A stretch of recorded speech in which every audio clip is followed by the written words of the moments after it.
একদিন আসি নাই। আমাদের কষ্ট, আমার ছোট একটা বাচ্চাটাকে আসছি আমি, আমার বাচ্চাটা রাতে যখন ফোন দিয়ে কান্না করে আমার কলেজের মধ্যে দাও দাও করে ভাই। শুধুমাত্র একটা কর্মসংস্থানের জন্য আমরা তো ভিক্ষা দিতে আসি নাই, কেন আমাদেরকে বেকার করে দিচ্ছেন? আমার হাসিনকে বলি আমি আজকেও থাকবো, কালকেও থাকবো, যতক্ষণ না আদায় হবে দেখি ভালো কিছু রেজাল্ট পাই কিনা। আপনাদের একটু মায়া হয় না? এতগুলা মানুষ রাস্তার মধ্যে বৃষ্টি পড়ছে, আপনারা এসির মধ্যে বসে আছেন কেন স্যার? আপনাদের কাছে জবাব চাই, আপনাদের বেকার করে দিয়েছেন। আপনারা চাইলে পারেন, আপনাদের কোনো হাতে কম নাই, সরকারের কিছু কম নাই। আপনারা যখন নির্বাচন করেন সব কিছু দিয়ে দেন। আমরা তো আপনার একজন অধিকার আলা ভোটার, আপনারা নির্বাচিত করেছি। মাননীয় প্রধানমন্ত্রী তারেক রহমান স্যার, বিনীতভাবে অনুরোধ জানাচ্ছি আপনাকে একটা ব্যবস্থা করে দিন।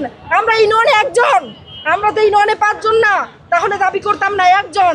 ইউনিয়নে প্রাণী সম্পদ সেবা কেন্দ্র করে দিন, প্রাণীর জন্য সেবার ব্যবস্থা করে দিন, আমাদের চোখের পানির মূল্য দিন।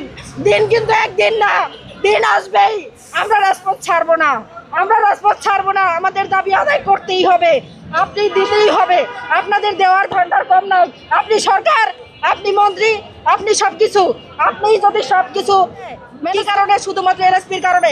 আগে কখনো শুনেছেন স্কুলে দুধ দেওয়া হতো? আপনারা শোনেন নাই, এখন স্কুলে দুধ দেয় এবং মেধাবী জাতি উন্নত হচ্ছে। শুধু একটাই কারণ, শুধুমাত্র এলএসপিরা। তাহলে কেন বলেন এলএসপি দিয়ে কাজ হয় নাই? আমি যখন বাসায় কোরবানির দিন ভাই বাজায় বা বাসায়